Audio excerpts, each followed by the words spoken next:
back again in Austria, in our town. And cowboy movies were the thing to do. Everybody, every week we would go and watch cowboy movies. And I especially liked when the cowboys started running and then they jumped on the back of the horse and took off, you know. So one day, I see the cows laying down, nice, chewing the cud, nice and softly. So I decided to play cowboy, you know. They started running in there and jumped on the back of a cow. Well, the cow didn't really appreciate it too much. She jumped up and knocked me over. There's still a scar right up here. Yeah, that was one of my first experiences.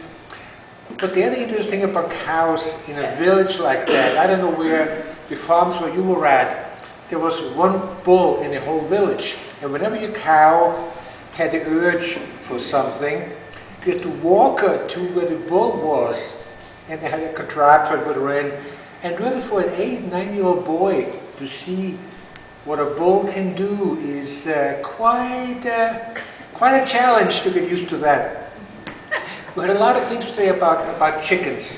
We had, on the farm, the chickens, they just reproduce themselves. They, you know, a chicken gets broody, she'll lay a bunch of eggs, with the help of the rooster, of course. And then, but they will have chickens any time of the year. It doesn't matter whether it's frozen and ice cold in the back of the barn, or if it's a hot summer, they have it when they want to. So that's always a big thing. The one thing I really remember about growing up was my dog. I had a German Shepherd. His name was Max, and I was the oldest, so he was my dog, and he would always come and take care of me and go with me and so on and so forth, which was also his downfall. He was usually chained up in our yard next to the house, was closed in, would have to wagon it in the big wood pile and so on. He was usually chained up. But sometimes we would, you know, let him out and go down the road with us. Well, this particular day, he was out there with me. And the neighbor's grandmother, you know, you see those pictures like from Dalmatia, Italy, wearing all black from head to toe. Well, she was out there with a cane or something walking near me. And the dog thought she was going to attack me or something, so he went and grabbed her right in the soft part of her backside. In those days, they were very particular about stuff like that. They reported it.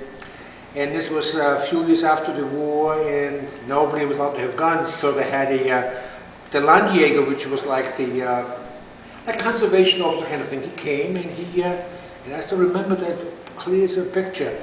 The dog was laying down in his dog house. The guy came with a rifle over the fence, and boom, that was it. Yeah, so that's a picture I can never forget. So actually, growing up in Austria was quite interesting with all the animals. To jump forward probably about 20 years with animals.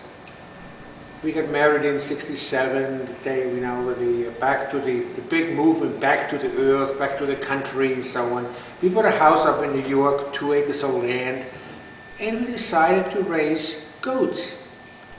I don't know how many people raise goats, but they're very, very, very interesting animals. We had a couple of Nubians, and the ones with the loping ears, and we had one little La Mancha. They have little elf ears, they call them, little stubby things. And we wanted to breed them, of course. Well, there was no La Mancha buck within 2 hours. So we had to, when we thought she was getting in the mood, we would have to put in a car and drive her 2 miles.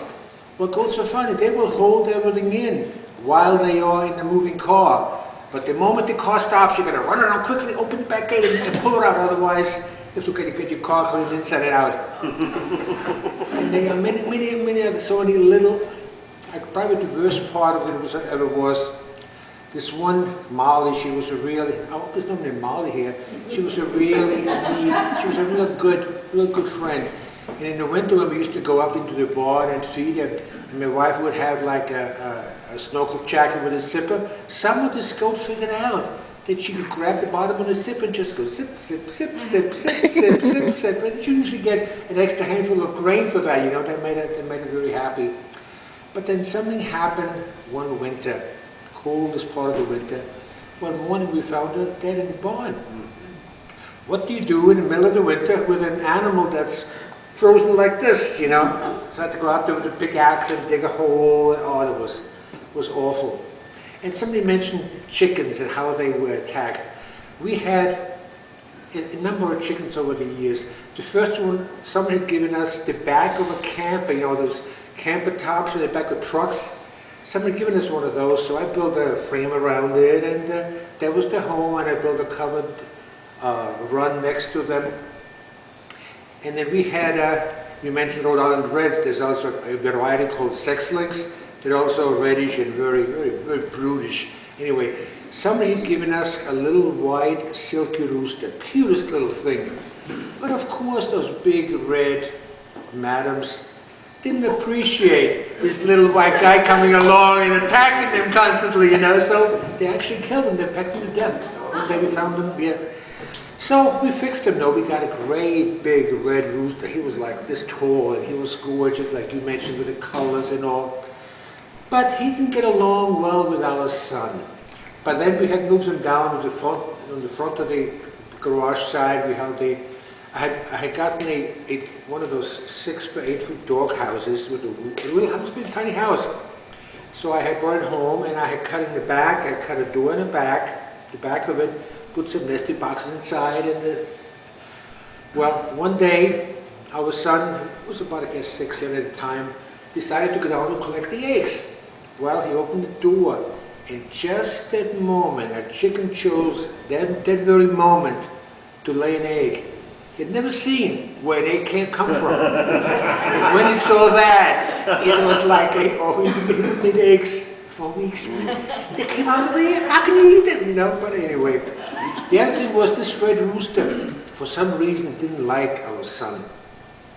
Because we found out he would always, our son would always throw things at him. If our son got anywhere into the enclosure, unless somebody was with him, he would always chase him like you would not believe. Oh, he was really, but again, it's the joy of the animals, the things that they do for us with the help us. And we talked about the shelter. Actually, once we came down here to Tennessee, we had not had any animals for a while. We had a couple of dogs while we were married, but anyway, we went to the Washington County shelter about 4 years ago, and we wanted a calico cat, because that was the cat we knew, we were used to. And they didn't have any that particular day. So I said, well, why don't you go to the Carter County shelter? Fine. We went there. Well, we don't have any, but we get some in once in a while. Leave us your name. Guess what? The next day, somebody brought in a calico kitten with 6 toes. She had a double thumb. I've never seen a 6-toed cat. The thumb is like split, and it's supposed to be something mystical or who knows what. But anyway, the next day she had one. So we went down there. You know, she has a sister. Doesn't quite look like a calico, but you can't take a kitten home by yourself. Come on. So we took them both, and they're supposed to be, I guess, I forgot what I call it, they're sisters, but not twins kind of thing. But anyway, they're totally different from each other. They're about the same size and all. Oh yeah, the other thing was when we were there, in order to push people to come and pick up animals, they would have the Elizabeth and the Star would come every day, take some picture of the animals, put them in the paper. Well, that day, the reporter came, and we were just playing with these 2 kittens we were getting, and she said, well, what are you going to name them? Mary and Martha. Who else comes to your mind when you think about sisters, right? So we did that, and then the photographer took a picture of both of us holding a kitten from the side, and the photographer had the nerve to cut me out of the picture. Yeah, who can tell? But anyway, the 2 of them, they're unbelievable. I mean, when they were young, they were really, really close together. Now they have us so well trained. In the morning when we get up, the first thing after we shut the alarm out, I put the coffee on. One of them goes to the door to the basement, and she sits there and cries and cries and cries. So we let her down, and the other one. I found out that in the summer there's a lot of crickets down here, and they love to chase crickets. I don't think they eat them, but anyway. And the other thing that they have us so well trained in is, in the evening, if it gets like past 11 o'clock and we haven't gone to bed yet, they will come inside and they, you know, look up at us, even pat us or whatever, or cry. I have to give them a treat. I mean, they got me so I have to give them 5 or 6 pieces of treat, and they'll walk away and sleep whatever they want to. Now Martha is the calico, and she is She was supposed to be a Leeds cat, but she's actually hangs out more with me.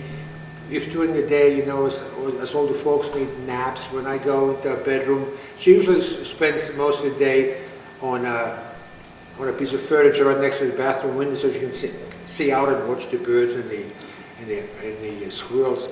But whenever she sees me going to bed, lay down in the afternoon, she comes running out, climbs across me, and she lays next to me. And if I pretend to be asleep, she'll bump me with the head a few times, so I gotta pet her a little bit.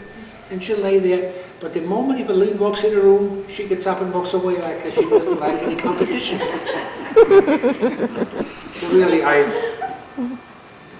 animals are a joy. I have somebody in one of my computer lists has on the bottom on the foot, dogs are not our whole life, but they make our life whole. That's how I feel about the pets, the animals that all of us have. And I'm so glad that the shelters are here to help people, because I hear too many have to have an early demise. So anyway, I hope I give you a little bit about what has brought me joy with having my animals, and I hope all of you go out and try it and have animals and take care of them. Thank you so much.